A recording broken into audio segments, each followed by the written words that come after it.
Donc je vais vous lire, pour revenir à ce que je devais vous dire, quant à ce que j'ai écrit.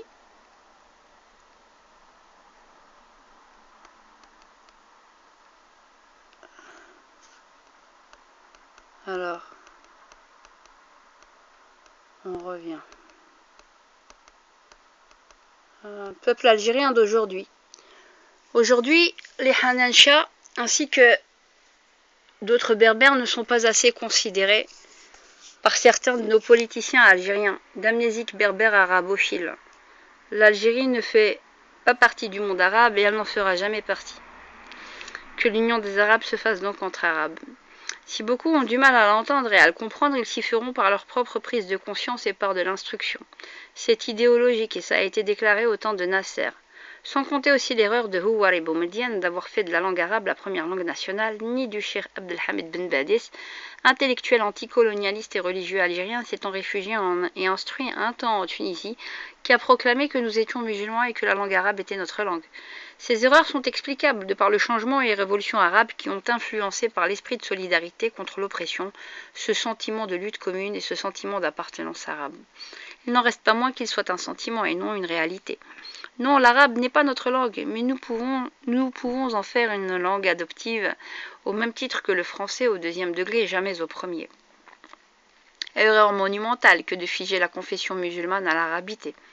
Les 3/4 des musulmans dans le monde ne sont pas arabes, et pourtant ils auraient de quoi vous faire plier les plus arabisants, si ce n'est de ne pas avoir eu comme héritage pour éducation la culture de l'oppression. On devrait les surnommer les houbellistes. Être musulman se choisit et est une adhésion avec discernement. L'arabe n'est pas notre langue, le Temazir, oui.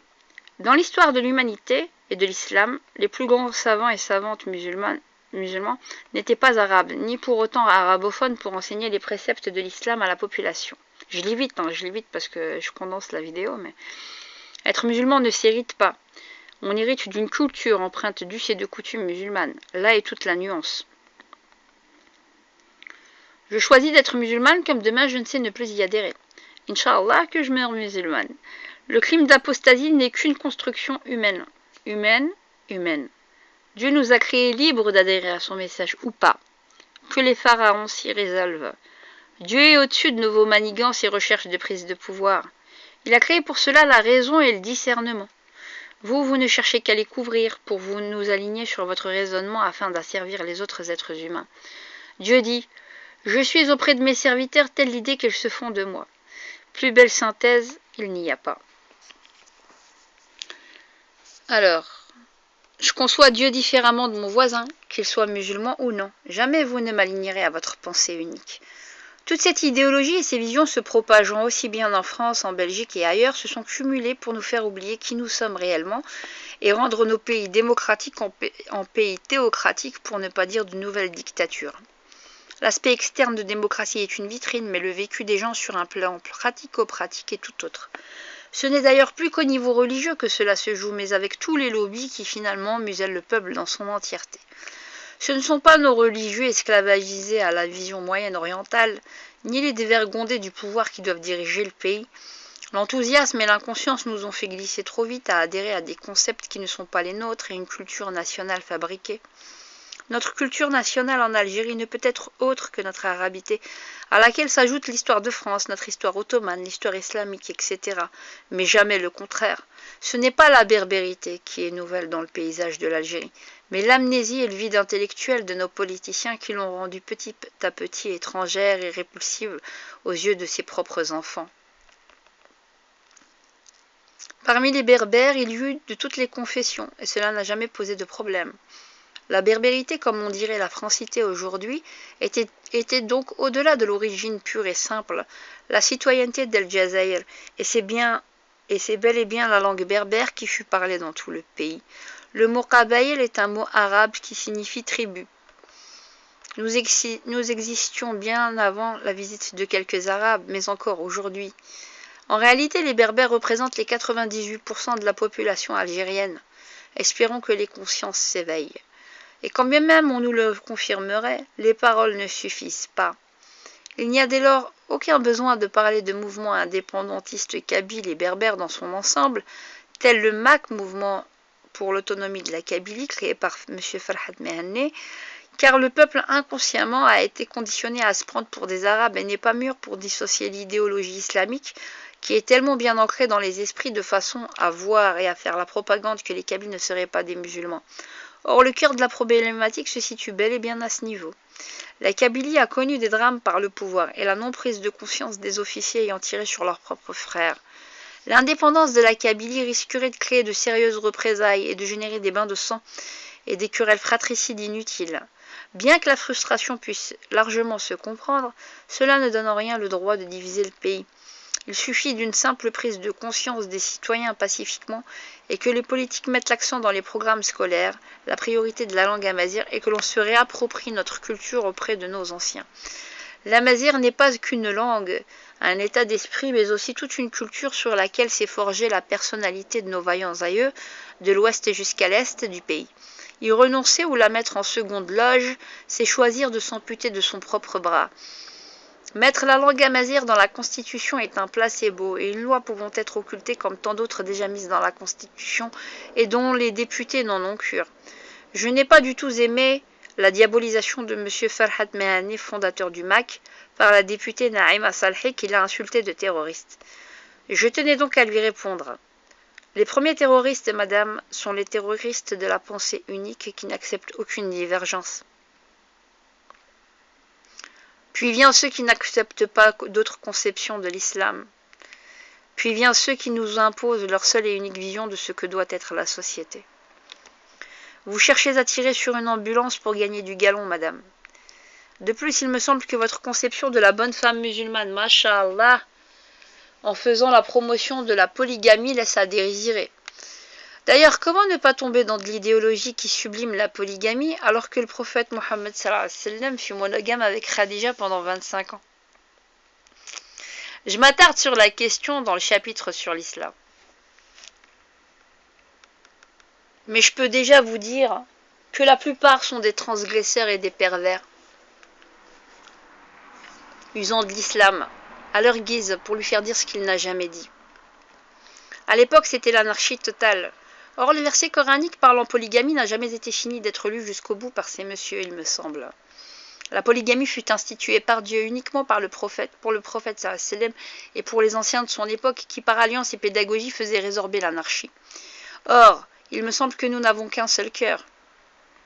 N'est-il pas dit dans le Coran que même si nous nous attelions à être justes envers nos femmes, nous ne pouvions l'être vraiment?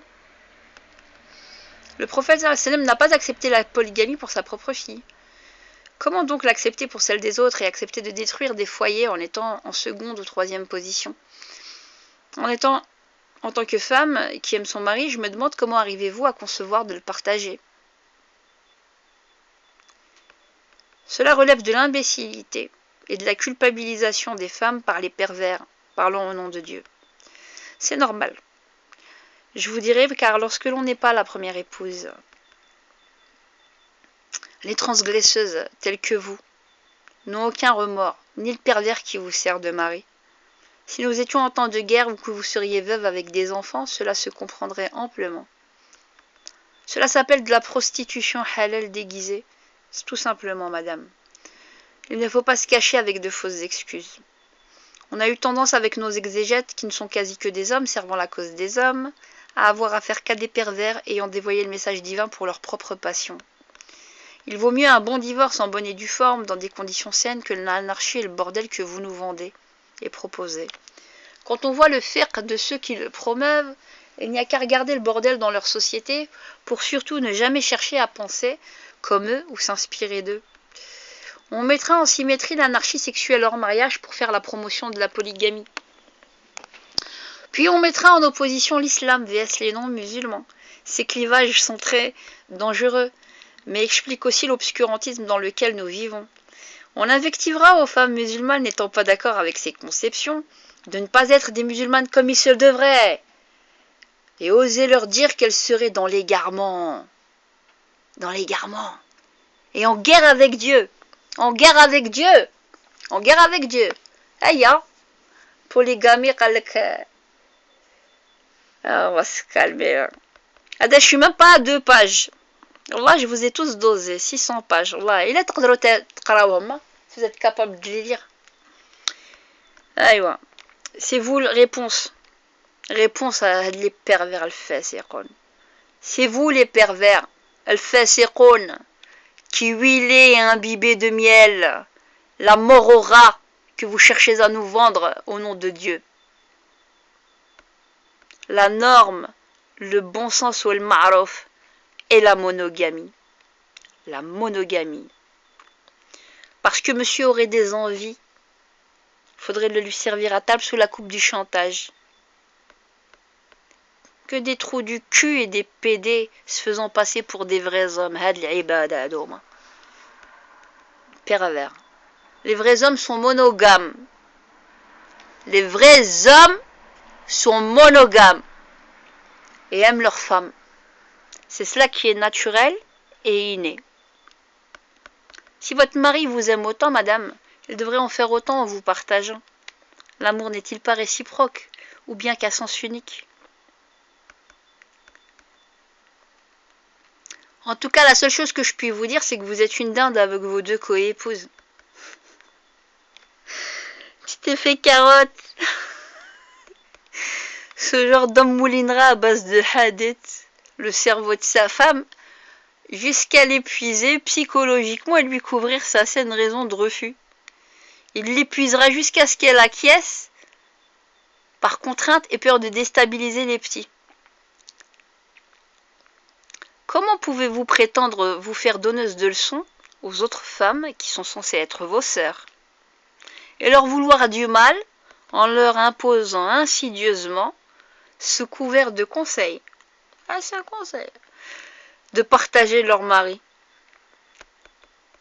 Par contre, en faisant la promotion de la polygamie, vous êtes en train de créer le désordre social avec beaucoup d'autres femmes qui n'ont pas peur de briser des foyers et n'ont aucun scrupule.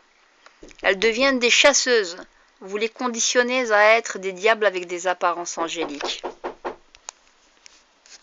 Alors je reviens. On dira volontiers à la première épouse d'être patiente.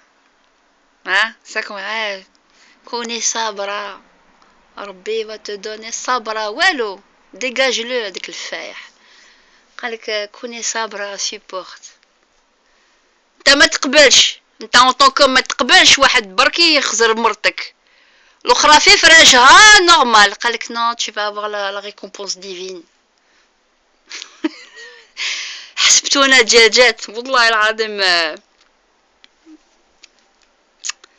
Tu vas voir. Vous allez voir. On va vous doser. هاد الفاسقون هاد les pervers. Où j'en étais? On dira volontiers à la première épouse d'être patiente pour obtenir récompense divine, au lieu de mettre une raclée à la putain en voulant coucher dans notre lit conjugal. Des putains, ce n'est rien d'autre que cela. Vous avez bien entendu, madame. Et tant que l'on n'osera pas le dire haut et fort, ni donner un contre-discours aussi fort, basé sur la théologie, ces injustices perdureront, parce que les pervers,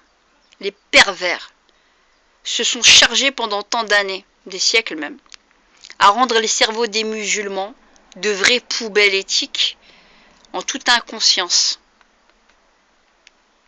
Les gens seront choqués et même certains vraiment outrés par mes écrits, mais moins par les actes qu'ils commettent. C'est le monde à l'envers. Des pestes et des vautours, voilà ce que vous engendrez. Vous faites perdurer les injustices sur les autres femmes, car si toute femme se refusait la polygamie en tant que deuxième épouse, il n'y aurait pas de pression de l'homme sur sa première femme. Les ijtihad, travaux de réflexion sur l'islam, si réflexion il y a. Et les femmes qui acceptent la polygamie sont comme des vases communicants, faisant peser le poids de l'idéologie sur la saine compréhension de l'islam qui prône la justice. Quelle justice y a-t-il à imposer ou à insister par pression incessante envers une femme s'étant sacrifiée à fonder un foyer, à sacrifier sa beauté pour donner une descendance, pour qu'ensuite une putain et un salopard brisent son monde? Est-ce Dieu l'injuste? Est-ce Dieu l'injuste? Est-ce Dieu qui vous a tous mis un couteau sous la gorge pour pratiquer la polygamie? Est-ce que c'est Dieu qui vous a mis tous un couteau sous la gorge pour pratiquer la polygamie? Est-ce Dieu qui l'a glorifié Ou bien les hommes? Est-ce que c'est Dieu qui a glorifié la polygamie? Ou bien ce sont les hommes? Elle n'a jamais fait partie du dogme. La polygamie n'a jamais fait partie du dogme. Vous êtes des transgresseurs. Hasbi Allah pour toutes ces femmes. يدرى كيفاش تقابلوا ربي كيفاش تقابلوا ربكم ربنا كامل على كل حال بصح كيفاش تقابلوه سي مون با لابن زاقت عليكم زاقت عليكم حرة سخونة كاع توجع جهنم هذا حسبي الله pour toutes ces femmes. Ainsi nous a-t-on vendu le faux pour du vrai et le vrai pour du faux, où le vrai et le bon sens sont pris en dérision. Vous êtes le genre de femme que nous trouverions dans les hôpitaux avec un regard inquisiteur, à faire des reproches aux femmes sur le point d'accoucher sous X et les laisser agoniser sur la table avec leur sang au nom de votre bonne pensance. Dieu sait qu'il y en a qui souffrent comme ça dans les hôpitaux et qu'on les laisse crever parce que voilà, elles ont commis zina et on les laisse crever. Après, quand elles meurent ou que le bébé meurt, on fait du trafic d'organes. Alors, et les laisser agoniser sur la table avec leur sang au nom de votre bonne pensance, alors qu'hier encore, nous vous regardions en train d'essuyer le sol des chiottes publiques avec une serpillière. Par contre, cela ne vous dérange pas si nous devions être technico-techniques, au-delà du concept de polygamie, qu'un mari mette son organe dans un autre vagin, ayant une histoire, une descendance, un vécu, pour venir vous rendre visite par la suite et faire avec vous ces sales besognes. Il me semble que c'était un fait. Arrêtons donc avec les euphémismes, la pudibonderie et les allégories. Choqué? Vous êtes choqué? Ça c'est rien ça. Ça c'est halwa ça. Ça c'est une petite halwa. C'est une petite entrée bark. Dieu n'a pas honte de la vérité. Pourquoi devrais-je rougir? D'ailleurs B ça fait 3 pages. C'est rien du tout. Aïe.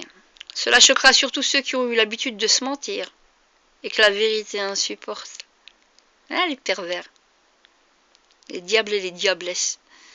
Qu'est-ce qui motive donc les hommes à vouloir prendre une seconde? Ce n'est plus le temps du prophète. La polygamie servait d'entonnoir pour ne pas interdire brutalement les mœurs. C'était une prescription divine dans le cas particulier du prophète, et non une généralité. Vous n'êtes que des crados qui n'avait aucun sens de l'honneur. De la prostitution pseudo-bénite de Dieu.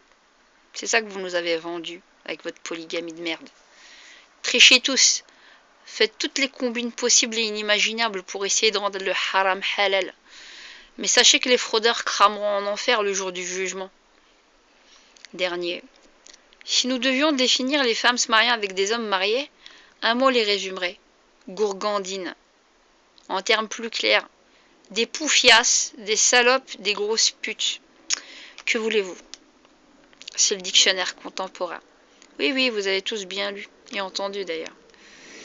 Alors vos doigts et attitudes mashallah, votre hypocrisie et vos vices, gardez-les pour vous, devant Dieu. Les doigts du Madloum ne vous feront jamais accéder au paradis, avec tous les hajj du monde que vous pourriez faire. Ouais. La justice est pour tous et on ne doit pas faire aux autres ce que nous n'accepterions pas pour nous-mêmes. Des briseuses de foyer, c'est tout ce qu'elles sont. Des vautours assoiffés d'argent venant récolter les fruits d'un long travail. En général, ce sont des femmes qui ont fait les fines bouches étant jeunes et se sont retrouvées en mode route secours. Elles se vengent sur des femmes ayant fondé leur foyer pour mesurer leur capacité de séduction. Quelle injustice pour la première femme, ayant rendu son mari un vrai homme. Oui, vous avez bien lu et entendu, messieurs, car c'est la femme qui fait l'homme, et non le contraire. Sans elle, vous finirez tous comme des clochards, des mal-aimés traînant tous à Pigalle, sans compter toutes les tâches qu'elles effectuent pour vous, car si vous deviez les payer, comme vous le feriez pour une étrangère, vos femmes seraient hors de prix, et c'est encore vous qui vous plaignez de leur faire des faveurs. Comment ces imams peuvent-ils marier ces femmes en seconde épouse, alors qu'ils ne l'accepteraient pas pour leur propre fille? Solidarité masculine, toujours et encore. Leur injustice n'a pas de limite. Nous n'occultons pas non plus des femmes s'étant mariées à des menteurs qui étaient déjà mariés. Ces femmes-là ne sont pas à léser. Nous comprendrons, au-delà des termes radicaux que j'utilise pour éveiller les consciences, qu'en réalité la polygamie n'est pas halal. Elle ne peut d'ailleurs être que haram. La règle, c'est qu'elle est haram, interdite, car elle crée de ce fait l'injustice et le désordre moral, où tous les coups seraient permis lorsque l'on souhaite obtenir un homme déjà marié. C'est de l'anarchie déguisée et labellisée halal, rien d'autre. Toute l'éthique et la morale sautent. On ne répond pas à un mal par un autre mal. À savoir, comme il y aurait des libertins extra-conjugaux, il faudrait en réponse aller tout aussi extrêmement par la polygamie sauvage. Tous les deux sont injustifiables. Quand on a le cerveau cramé, on ne s'engage pas, pour ne pas cramer la vie des autres. On se contente seulement de rester dans sa pourriture et d'échéances programmées au minimum. Quasi tous les ijtihads des hommes ne font que relater leur passion en prenant pour acquis qu'un homme ne peut se contenter d'une seule femme comme généralité. Le désir féminin est confisqué par les hommes, car pour eux il serait honteux qu'une femme puisse trouver un homme élégant, beau, qui puisse l'attirer. Il serait honteux de dire qu'une femme puisse jouir. Ouais, les femmes ça jouit. Avoir des orgasmes, ou fantasmer sur un autre homme que son mari. Alors que l'idée préconçue pour un homme d'être attiré par une autre femme que son épouse serait totalement valable. On oublie la polyandrie qui fut de mise en des temps anciens, et que nous acceptons comme de l'anarchie, mais lorsqu'il s'agit de l'homme, tout serait supposé être dans le bon sens.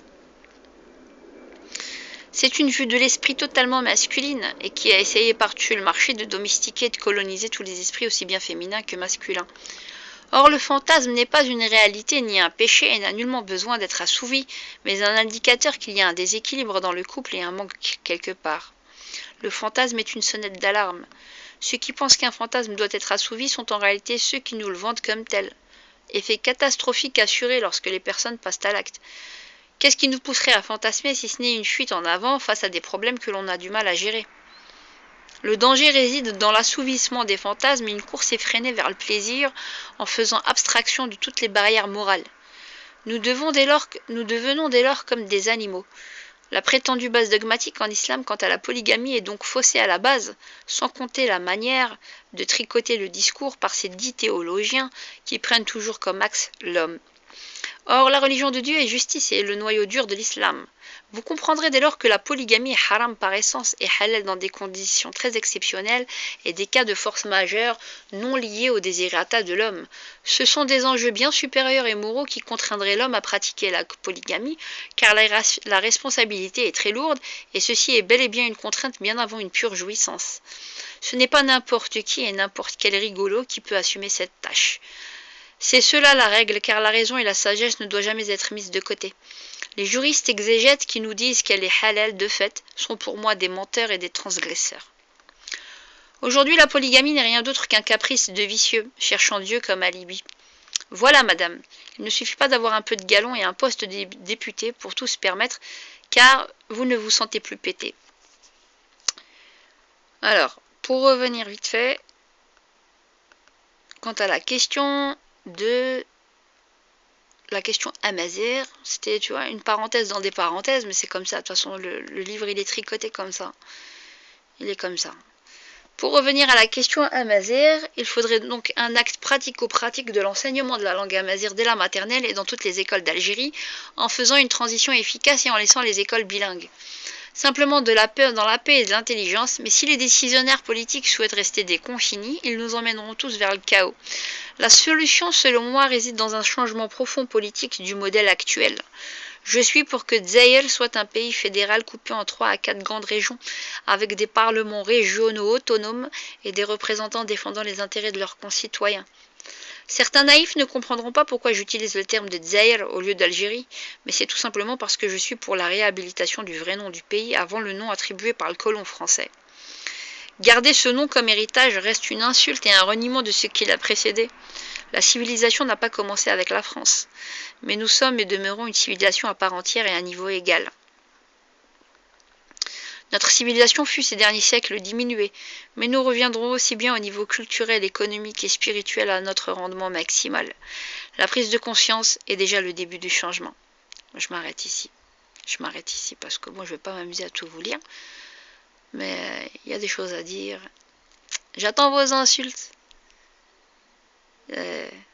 et vos commentaires.